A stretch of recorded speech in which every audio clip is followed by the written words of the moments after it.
rin po tayo. Good morning. Tuloy-tuloy pa rin po tayo dito sa unang hirit at syempre. Pero tayo. Terno talaga kami ni Arn. Pero bago ho kayo umalis ng inyong mga bahay, silipin muna natin ang traffic situation. Mula pa rin syempre sa ating kasama na si Love and Nuver. Love! At para naman sa latest, okay love, good morning. Happy morning! Happy morning, happy morning, Conin. Happy morning sa iyo, Arn. Happy morning sa ating mga motorista. Ito na po ang dali ng trapiko. Kahabaan po muna or intersection po muna tayo ng Coastal Road, Mia Road at syempre Rojas Boulevard. Makikita ho natin ngayon. Maayos pa naman mga kapuso. Tuloy-tuloy pa naman ho ang dali ng trapiko dito at medyo maaga pa kasi ng konti. Pero yung sa may coastal lang talaga, doon lang po nagkakaroon ng problema dahil may pagpila na pong nararanasan. Na Makapagal Road, walang problema. At sa Kamuning Flyover, ituloy na po natin dyan sa Quezon City. Ito naman po ang daloy ng trapiko dyan po sa EDSA Kamuning Flyover. Wala hong problema ang magkabilang lane, maski ang ground level, medyo nasisilip natin. Mas marami pang mga sasakyan ang ground level, pero tuloy-tuloy pa rin. Naman sa kahabaan po ng EDSA Cubao, ito naman po ang daloy ng trapiko ng EDSA Cubao. Angat natin yung camera para makita ng ating mga motorista. Ayun, no? Makikita ho natin, nagkakaroon na rin po ng pagbigat. Ang kanang bahaging lane, patungo po yan na Makati and South area. May pagbagal na rin pong nararanasan ng kabilang lane. Diyan po sa may area lamang na may palengke dyan. Kaya po nagkakaroon ng problema. At yan po muna ang aking update sa ating mga kalsada sa Metro Manila. Ako pa nag-isang Reyna ng kalsada. Laban nyo, tandaan nyo, ang mga motoristang may disiplina, sigurado makakarating sa inyong pupuntahan. Okay? At syempre, smile naman dyan and everything. Eto na po ang mga nagbabagang balita sa unang balita. Ang mga unang balita sa umagang ito. Exclusive. Lalaki, patay matapos pumailalim sa truck ang kanyang sinasakyang motorsiklo sa Tondo, Maynila. John Mendoza, labis na ikinatuwa ang resolusyon ng Korte Suprema na nagsasabing mananatili siyang gobernador ng Bulacan. Dating Bulacan Governor Roberto Pagdanganan aapela sa Supreme Court. Brother Mike Velarde, sinagot na ang pagdadawit sa kanya ni Senadora Jambi Madrigal sa C5 Road Extension Project controversy.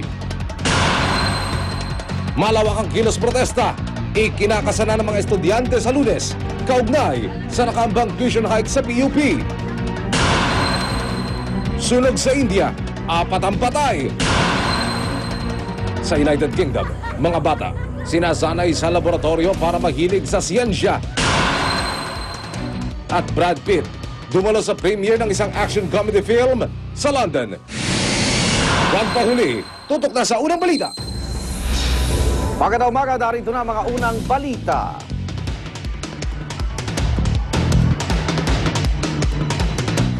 Po ang patay matapos pumailalim sa trailer truck sa Tondo, Maynila. Ang sinisising dahilan ng disgrasya ang lubak-lubak na bahagi ng kalsada. Darito ang exclusive Ronda Balita ni Cedric Castillo.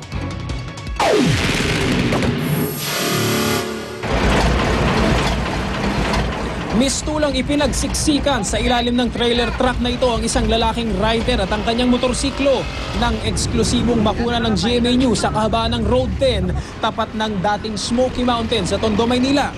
Mag-aalas 10 ng gabi nang pumailalim sa dambuhalang sasakyan at halos pumagit na sa mga naglalakihang gulong ang biktima. Wala raw duda ang mga nakasaksi na patay agad ang lalaki. Kinilala ang rider na si Carmelo Gatdula na nakasuot naman daw ng helmet at angkop sa pagmamaneho ang kasuotan. Gayunman wala pa rin daw kalaban-laban ng biktima nang bumulaga sa kanya ang may ilang metrong haba na lubak-lubak na bahagi ng kalsada. Na-outbalance siya doon sa hukay, doon sa gitna ng kalsada, nabuwal. Yung truck naman, medyo siyempre nakatutok. Tutukan lang sila, hindi na naiwasan. Hindi naman ikinailangan ng driver ng truck na ilang metro rin itong nakaladkad ang biktima. Hindi ko napansin na masyado dahil kaunti lang distansya namin. Ngayon, nung malubak siya, gumiyang-giwang siya, bigla ho siya sumuot sa aking unahan ng truck. Ngayon ho, parating ako. Yun, namreno ho ako. Nanalo na siya sa ilalim. Matapos matanggal ang motorsiklo mula sa pagkakasalaksak sa ilalim ng truck, isang babae ang nagpakilalang kaanak ng biktima. Hindi na dito nakayanang silipin pa ang accident site. Lakasan mo loob mo, anak. Pangamba naman ang ilang nakatira malapit sa lugar, hindi ito ang huling pagkakataon na may buhay na makikitil doon. Dati kasi may ilaw rito. Ngayon wala na, ewan ko kung bakit. Pero kahit na may ilaw, marami pa rin nadidisgrasya. Mga nananagot dito sa mga karsada natin, dapat iayos. Dahil critical nga yan, dahil sa dami ng motorcycle ngayon, pag nabuwal, itong road 10, daan ito ng mga heavy truck. Dahil madilim sa lugar, halos hindi mapansin yung malaking lubak na sinasabing posibleng sanhi ng naganap na aksidente. At sa saglit naming pagbabantay dito sa lugar, ito ang aming nakita. Ang ilang maliliit na sasakyan, tila makakalas na ang mga gulong pagdaan sa lubak. Sa pagharurot naman ng mga naglalakihang truck, damang-dama ang pagdagundong ng kalsada. Ito ang unang balita mula sa lungsod ng Maynila. Cedric Castillo reporting.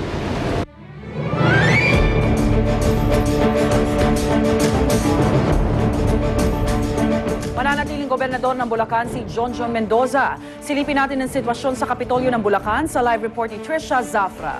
Trisha?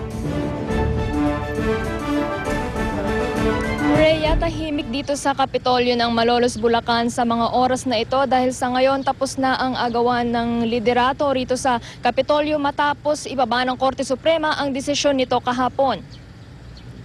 Sa botong 942, kinatigan ng kataas-taasang hukuman ang petisyon ni Jonjon Mendoza na manatiling gobernador ng Bulacan. Binaligtad nito ang desisyon ng COMELEC na si Obit Pagdanganan ang maupong gobernador ng Lalawigan. Ayon sa Korte Suprema, inabuso ng COMELEC ang kapangyarihan nito nang magdesisyon na sa kaso ni Mendoza. Ibinaba rin daw ng desisyon para iwasang sumiklab ang kaguluhan sa Lalawigan. Umaapila ngayon si Pagdanganan sa kanya mga taga-suporta na maging mahinahon.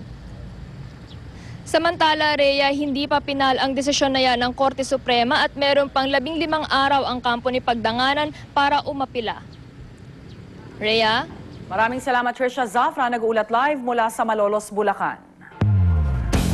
Kaugnay ang balita kaya makakasap natin live sa ating studio si dating Bulacan Governor Roberto Pagdanganan. Governor Pagdanganan, good morning. Morning, Igan. Magandang umaga po sa inyong lahat. Magandang umaga kay Rhea. Okay, Lalo po sa mga taga-Bulacan. Ayan, yung mga ating mga kababayan dyan, yung desisyon po ng Supreme Court, nakakuha na ho ba kayo ng kopya na pabor nga dito kay Governor Jonjon Mendoza? Wala pa, Igan. Wala pa kami nakakuha ng kopya hanggang alas 5 kahapon. Okay. Ang totohanan, alas 3:30 lang na simula na mag-ulat itong si